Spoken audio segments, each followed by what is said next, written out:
Welcome to another edition of... Jeez, I was about to say our old name there. You're going to say second, Prince. I was. Blathercast Comics. There you go. That's what we're called now. And I'm Dave. And I'm losing it. I guess so. It's been one of those days. Yeah. For me, at least, it's been. A show about comic books, pop culture, and all that stuff. Junk. Garbage. Garbage. Yeah. So I've decided I want to start a new segment in our show. Opening a can of pop segment. Is that it? How to pick up chicks. Oh, all right. So, I've been thinking about it, and out of all the chicks I've ever picked up, it's easiest when they're in a box.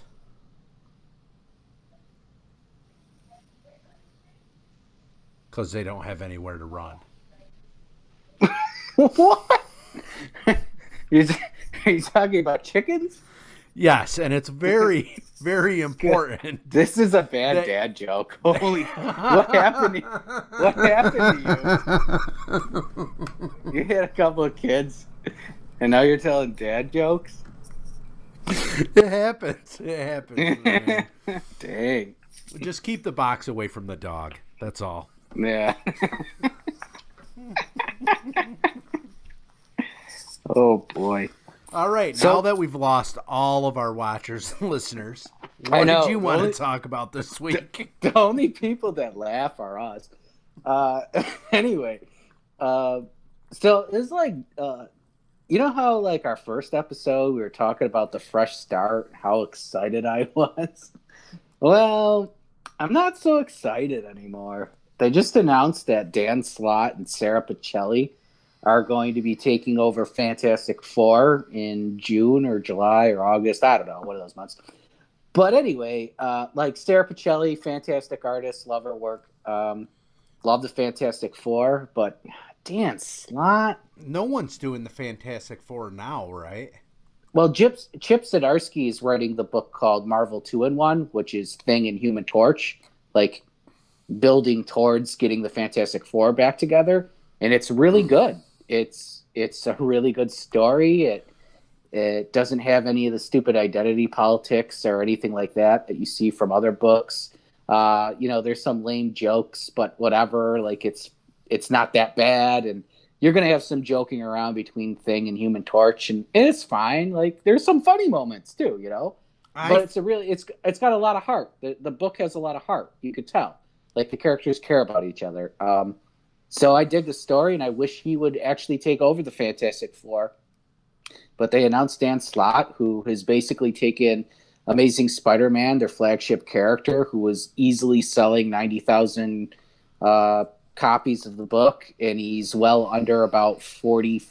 He's like 48,000 now a month.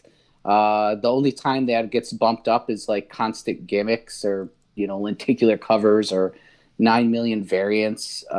He's shown to be very unfriendly with customers and not very good on social media. I just think it was a wrong move. I don't think he knows anything about family, and I'm really kind of like irritated by it. They're just taking the same writers and creative teams and just switching the titles around, giving them new projects, slapping a number 1 on the cover, and giving it 14 variant covers, and they're like, here, look, our sales are good again. It's not going to work in the long run. It's been shown to not work in the long run. You need good stories. You need good art. You need good people that are good with customers and fans. And I'm not too happy about it. Yeah, I wish I would have been prepared for you today. I No, it's would all right. I would love to play one of our old shows. Maybe it was like a cosmic thing that I brought that I said that. Um Yeah. yeah, I listened to one of our shows right before we started doing this show, and almost everybody we talked about now are people we don't like reading anymore. Yeah, and it's funny because I think a lot of the people that we used to like their work. I even liked Dan Slott's work. I liked before before the Superior Spider-Man stuff. Um, I actually liked a lot of his stories. I thought he was kind of funny. I thought he had good plots. I think sometimes the ending of his stories kind of sucked sometimes, but sometimes were good. So similar And, to Scott Snyder. yeah, like I really like Scott Snyder's ideas, and I like a lot of the beginnings of his stories, but I just feel like it gets Scooby Dooed. It's like a Scooby Doo ending. It's like, oh, we only got 6 minutes left in the show. We better wrap it up. Um, but yeah, I think I liked a lot of those people, but I think a lot of the way Marvel Comics in particular, not just I think mostly Marvel, not so much DC. There is a little bit of DC, but the way Marvel conducts business has changed since 2013. Um, a lot of the politics get sucked, like they seep into the book. They're not fun anymore. They're boring. They're the same stuff and arguments you see on CNN and NBC. It's just kind of like, ugh. Like I want escapism. I want superhero stories. I don't want to be preached to. I don't care who you voted for. I don't care about your politics that much. You can have politics in the story. It has to be done well. It has to be done. Uh, I don't know. Not so much. Not so. I don't know. It's just the politics and all that stuff. And I'm not saying that Dan does a lot of politics in his story. It's just I don't like his stories. I don't really think he takes it seriously. I don't think he took Amazing Spider-Man very seriously anymore. I think it was a joke.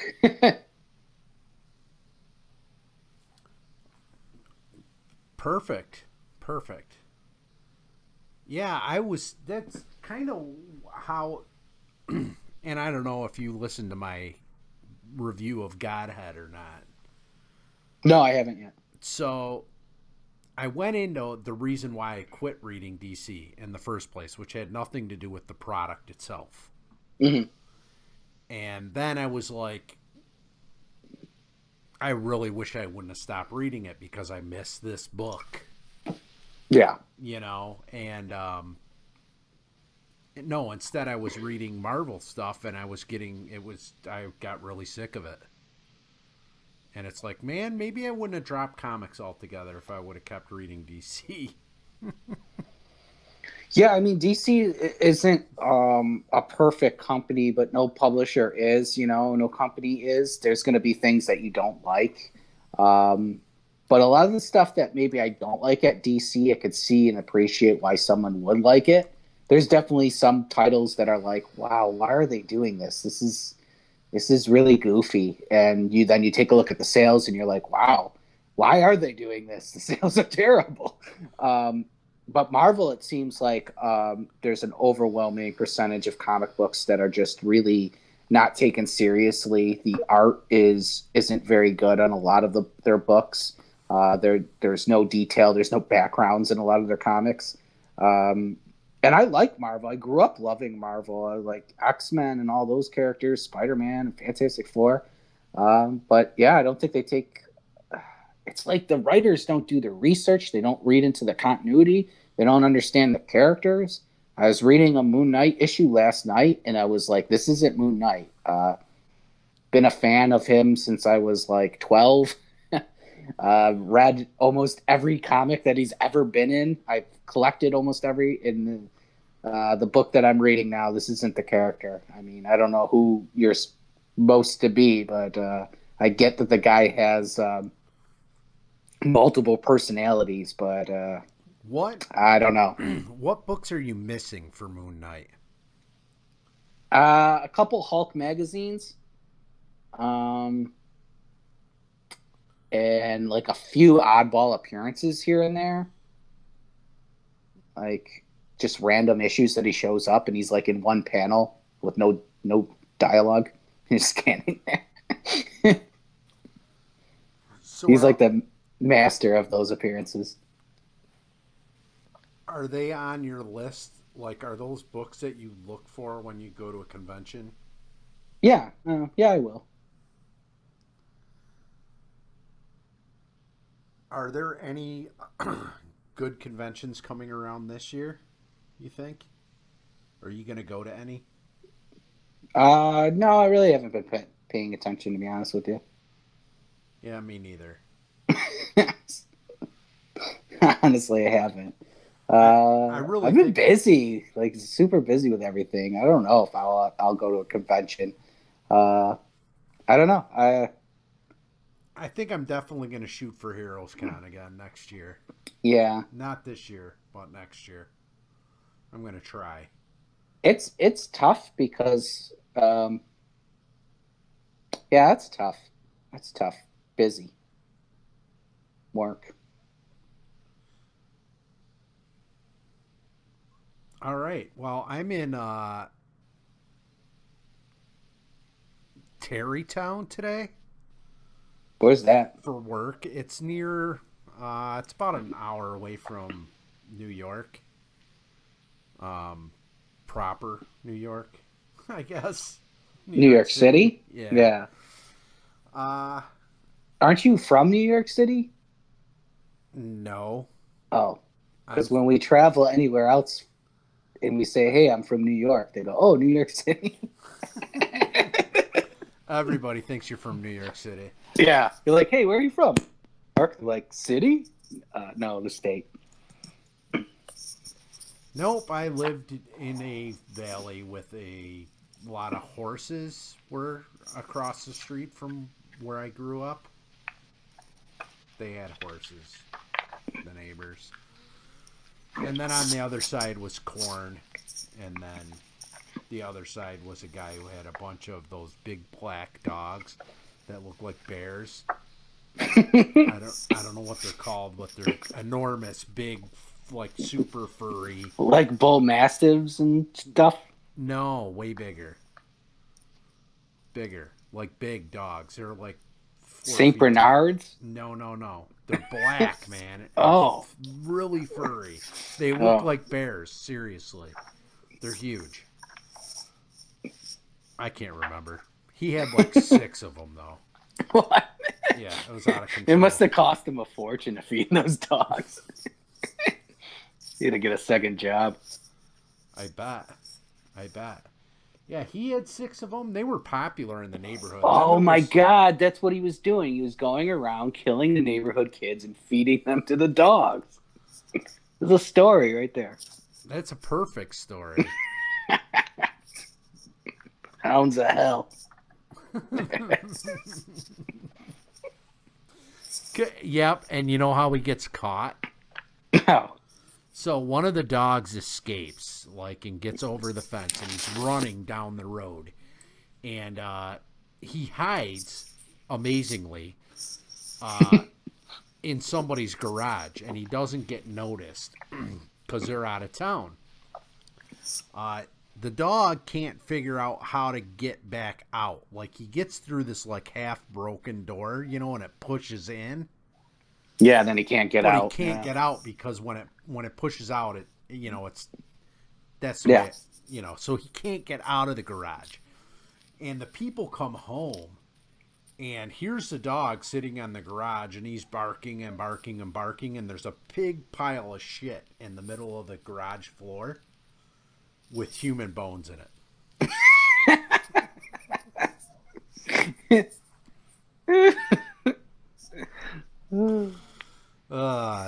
If that sounds right? Yeah. I you, think it's better than Stephen King. could you imagine coming home and like there's a big pile of shit in the middle of your garage and a little baby skull on the top of it. You're like, it's like 7-year-old little Timmy's head that's been missing for. Oh, that's dark, man. That's terrible. Oh. Better than any Marvel storyline all year. You could tell. You could tell. I'm not in a good mood. The Fantastic Failure announcement really pissed me off today.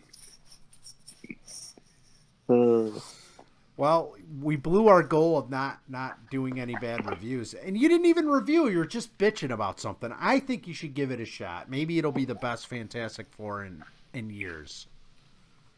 I don't. That's true because there hasn't been one. You know that's true. It's going to be the best one in the last 2 years because there hasn't been one.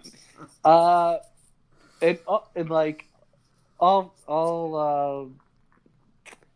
I don't know how to put this. Like, I don't think he deserves a chance. I don't know. Like, I think he's burned too many bridges. 5 years ago, I'd say, yeah, go for it. Cool. I'll give it a shot. I have an open mind. I could let things, I could forgive and forget and whatever. And now I'm kind of like, the book's going to come into my store because I have to buy them anyway. So I'll probably read them and check them out. And you know what? I do hope they're good. But I don't think they will be. So that's it, I don't want them to fail. But whatever.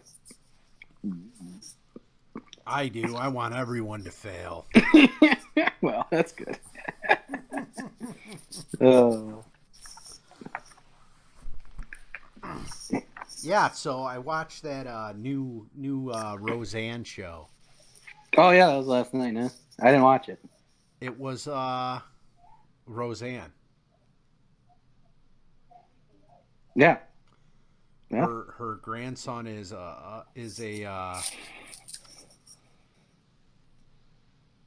likes to wear dresses. Mm-hmm. I would call that something, but I don't know what the proper terms for anything are anymore.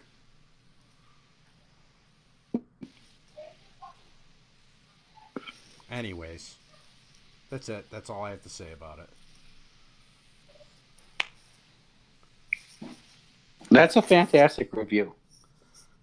you really did.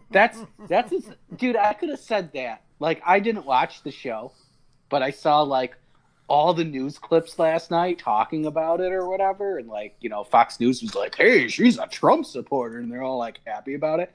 And I'm just like, I could have told you what you just said from watching the little clip on the news. I'm just saying. Well, I think it's interesting the way that, so you've got Roseanne and Dan, and they're like, I think a lot of people that the media likes to think doesn't exist, like they're those kind of people. Yeah. And it shows kind of like they don't hate any of these groups, but like their grandson, they're like, "Are you sure you want to go to school dressed like that? You're probably going to get the shit kicked out of you." Right. Right. And that's exactly what like my mom and dad would say to me. Are you sure you want to do that? They supported the kid. They weren't like, "Don't do that." They were like, we're concerned, sure? We don't want you to get picked on, and you're going to get picked on. And he did get picked on. Yeah, sure.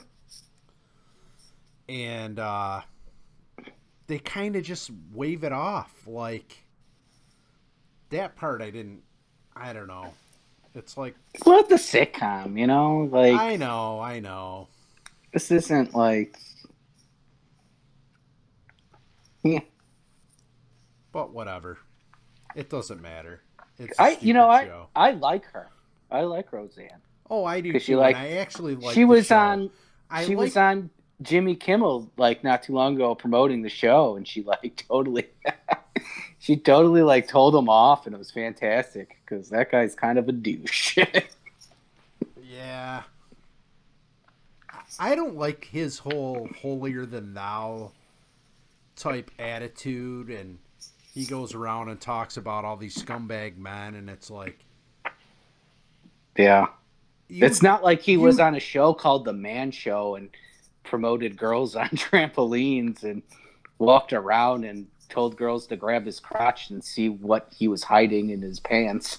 Like, didn't ever do anything like that. Oh, but that was comedy.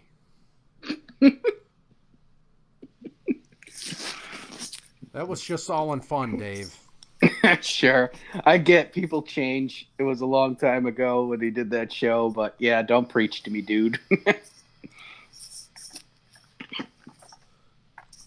Not that I condone that kind of behavior at all. I don't. But, you know. So what else have you read? Did you read anything else? I read. What are you going to talk about? Well, all I have read is more Godhead. You read the TV guide? I did not. I don't even know where I would buy one of those anymore. Yeah, do those exist? No, TV guide. It's amazing the things that, you know, like. Remember that was a big deal. We got a TV guide in the mail every week. Yeah. And it's like, I wasn't even sure why we got it because we only got 2 channels. It was pretty easy to figure out what was on. It's either what was on ABC or on NBC. And that was it. Like, that's what we had. Which is why I missed a lot of the cartoons that everybody's like, oh, did you watch a cartoon when you were growing up? Oh, I love that cartoon. Didn't you see it? And I'd be like, fuck you. I didn't get Fox. No, you remember TV guides used to have like the ones in the store or whatever, and they had like these special covers and stuff. You know, like collect them all. I remember they did one for like Star Trek and stuff. They had like all the captains on there and all that jazz. Well, they had like new shows. Now I don't even think they do a TV guide. Yeah, I remember we got the TV guide in the mail and Soap Opera Digest. Oh, that's a good one. Yeah, I was I'll tell you all the spoilers. Totally into General Hospital and General Hospital. One Life to Live. Yeah, One Life to Live was always pretty good too. Well, they don't make General Hospital is the only one that's on the air from those ones. I think. Young and the Restless might be still on. That was a different channel. Yeah, that wasn't on ABC. Yeah. They did that whole story arc where the guy goes back in time to the Old West. And that he falls in love with his wife back then, but she's obviously not. I don't remember what happened. I was like 7. But I thought it was so bitchin' that they did a time travel thing. Yeah, that's pretty neat. I was like, oh, Clint's the gunslinger now.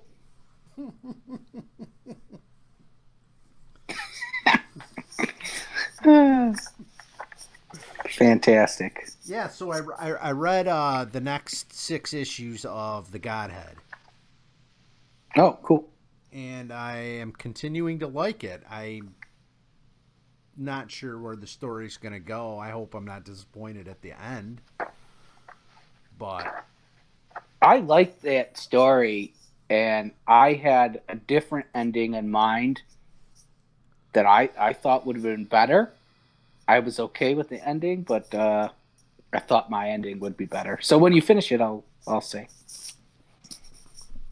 Well, I'm glad that I'm 12 issues out of 18 in, and I haven't figured out how it's going to end yet. Obviously, they're all going to work together. Yeah, that's always good to not, like, you're like, oh, it's going to be so obvious, like a superior Spider-Man script. Jesus.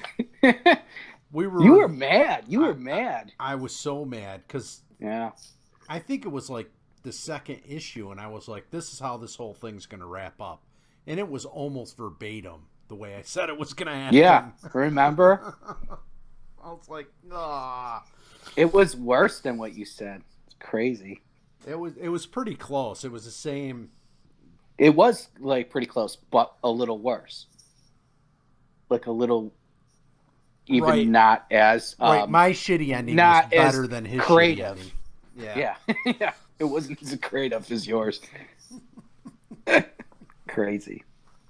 Well, I read Johnny Blaze is Damnation one shot Johnny Blaze Ghostwriter, and most of the time I'm pretty positive on this channel, but today I don't really feel like being. So this book is not a recommend. It is a hard pass.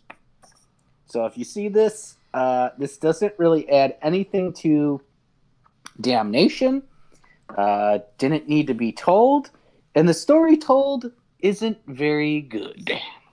So basically, in Damnation, the last issue, which I like the story Damnation, Mephisto lifts the curse of the Ghostwriter from Johnny Blaze. He's like, "Oh, you come here to fight me? Well, guess what? No more curse." And then he pushes Johnny Blaze out the window. Like, peace. Like, oh, look, the threat's over. And I was kind of like, oh, I didn't really think that he could just lift the curse like that, But I guess he could. He pushed him out the window. Johnny Blaze falls to his death. He finds himself in hell with the spirit. So there's Johnny Blaze talking to the spirit. And he's like, it looks like we split up again. And he's like, Ghostwriter's like, you don't need me anymore.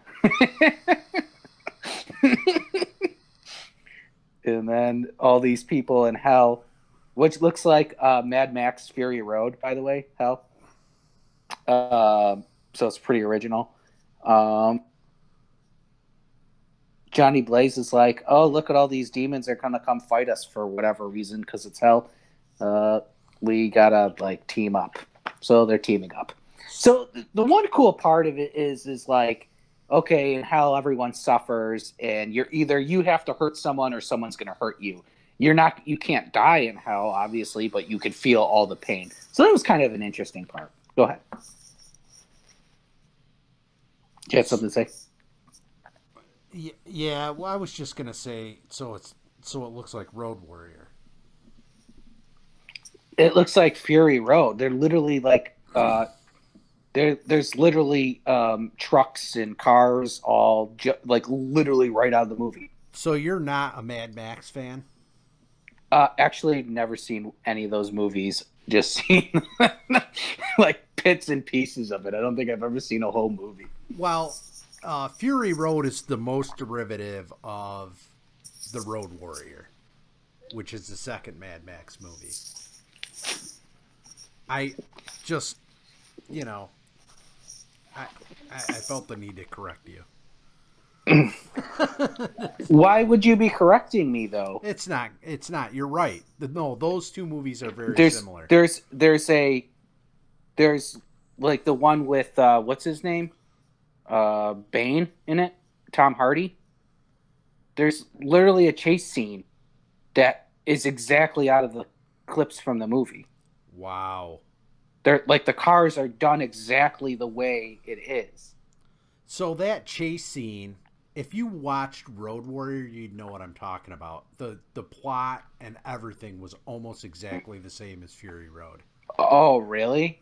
Yeah. Why would you want to watch the same movie over again just 20 years later?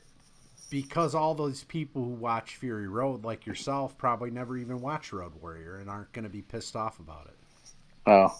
Well, I didn't watch either one, just clips. So So Johnny Blaze and the Ghostwriter spirit, they decide we're going to team up and we got to go somewhere. We got to reach the end. And I'm like, what end? What are you talking about? You didn't really explain what end. Why are you teaming up? Why wouldn't the Ghostwriter spirit be like, oh, I'm in hell. Peace out. Johnny's like, no, you're just like a weapon that needs hands to blah, blah, swing you or whatever. And I'm like, he's in hell now. He's a spirit. Like, adios. I don't know why they need each other. Maybe you should have explained this. So they're like in the yard or whatever, yard of hell. I don't know. It's almost like a prison. and all these people are dressed kind of weird, and he's like, what do? You pick out the biggest, baddest guy? And Johnny Blaze is like, no, that's prison. Here you pick out the biggest sinner. And Ghost Rider's like to Johnny Blaze, Ghost Rider says, you need to prove yourself to me. So go beat up the biggest sinner. And the biggest sinner looks like this little real dorky guy with glasses on. So Johnny pretty much takes care of him, and he's like, oh, it felt good, especially after I found out what he did to get to hell. And they never tell us what the guy did to get to hell. So there's that. So I think that who's writing this book? Christopher Sabella.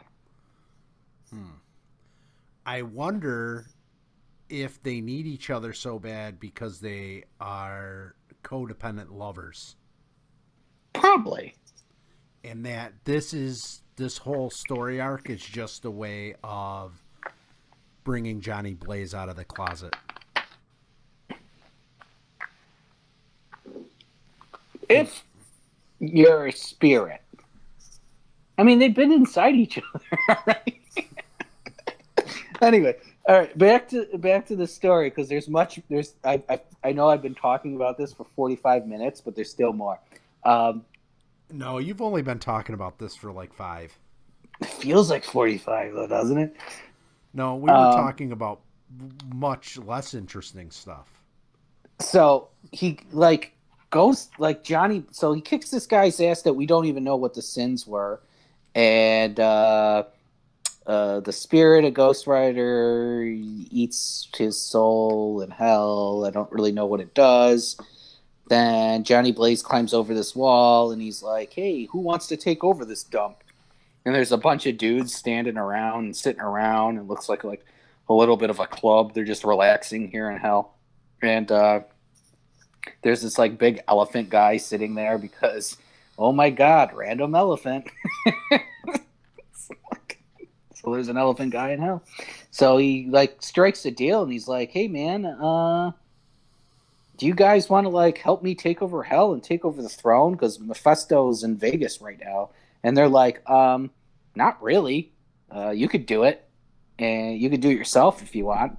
And he's like, there's 7 circles of hell between here and the throne. So blah, blah, blah. Wherever you, once you get to the final room, whatever it is, your most fear will be shown to you, and you don't ever get to that part anyway. So then they get onto the bikes and they start driving, and then that's exactly out of the Mad Max movie. I love that you get a car when you go to hell. You get a car. You know what? And gas is free. No gas stations, no fees.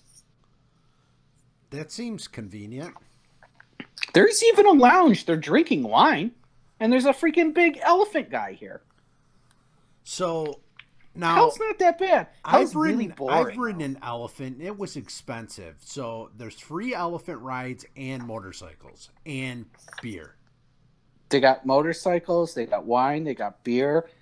Elephant rides. They got cool cars. They got like prisons. This sounds I don't know. great. It looks super boring, probably because the coloring and there's like zero background in the art, so it's kind of boring. But whatever. So anyway, they get away from the people that were trying to chase them for whatever reason. It's kind of weird. Like they tell these people the plan, like, "Hey, we're gonna go take over the throne," and they're like, "Well, you can go for it." And then the next scene, they're on their bikes getting chased by a bunch of people. That's just, I don't understand. So then they finally merge. Ghost Rider and Johnny Blaze finally go into each other again. And they merge. And then the elephant guy is there to help them. He shows up out of nowhere. And he's like, hey, man, I'm a giant elephant man living in the pits of hell. I don't really have much to lose. And he does ride the big elephant. It's pretty funny. Ghost Rider knocks down the door to the castle room where the throne is, and he's like, knock, knock. I'm here to take this dump over. It's pretty good dialogue.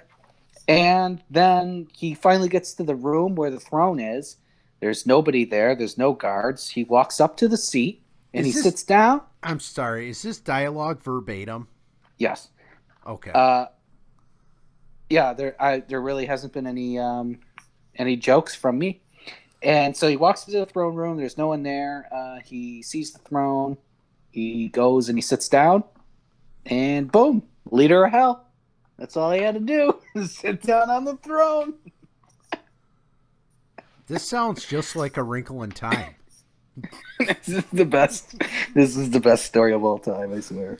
Disjointed. You don't know how they get from one place to the other, or like they're just maybe I wasn't reading. We're gonna do this, and then we're gonna do this, and then we're gonna end this.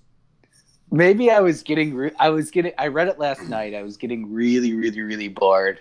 It was super boring read. It didn't really make sense, so I might have skipped over some parts. So this is 22 pages, right? Ah, man, it felt like 40. Oh, I don't know. Was it 22? Hold on.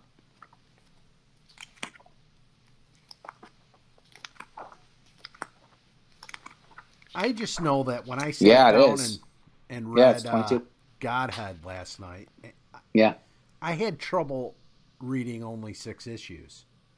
You know what I'm saying?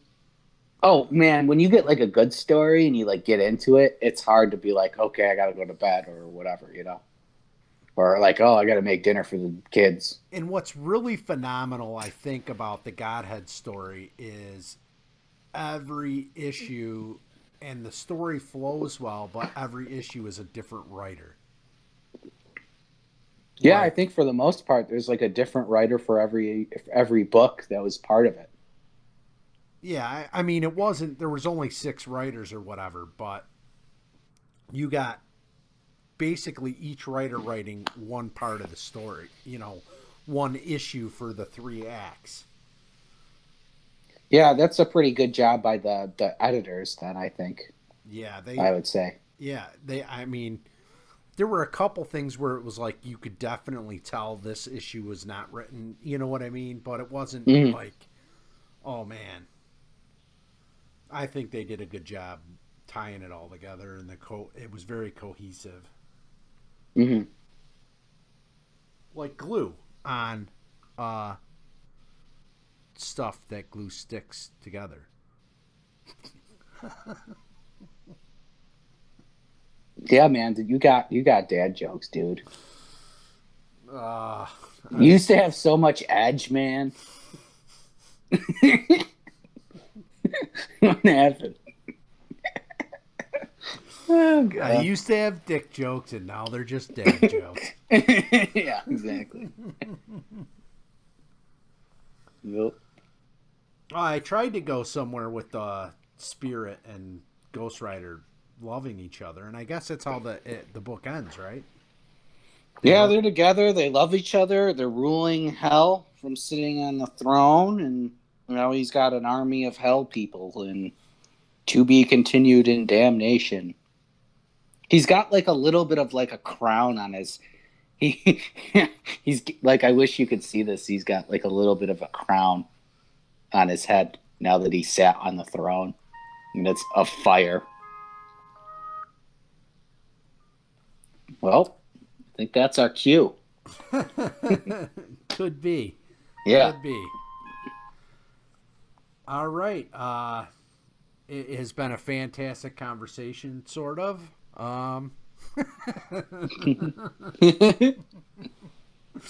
Another issue? Well, hold on. Oh. You could, follow us on Twitter at Johnny Redbeard or at Second Prince. And like, subscribe, comment. Let us know if you like episodes like this, where I I don't know if I roasted the comic, but I just told you my opinion. I'm not gonna lie to you. Let us know about that. If you have any suggestions for videos, let us know. Yeah, we'd be happy to try anything. And then, yeah, also check out our website. And I'm trying to work on some art to so we can have some more original logos and stuff. And once that happens, I think we'll probably have t-shirts or something available. Whoa. Yeah. And mugs. Big time. Mugs that say stuff like, chicks are easier to catch in a box.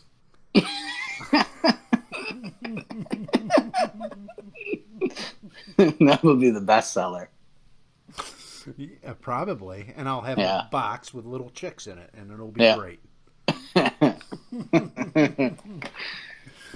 All right. Another issue in the bag.